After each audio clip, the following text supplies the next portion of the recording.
Video করি ও হবে না।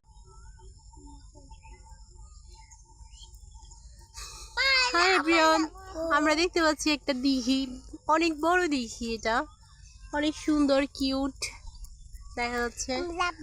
এটা অনেক সুন্দর একটা দিঘি, অনেক বড়। আসলে এইগুলা গ্রামে না আসলে বোঝা যায় না যে কত সুন্দর দৃশ্য। হাই এভরিওয়ান, আমরা দেখতে পাচ্ছি যে যে তাল গাছে বাবুই পাখির বাসা, অনেক সুন্দর একটা দৃশ্য। আমি অনেক বছর পরে এরকম দেখলাম, আমার চোখে তো পড়েই নাই। আমি এটা গ্রামে আসছিলাম এক জায়গায়, বাবুই পাখির বাসা।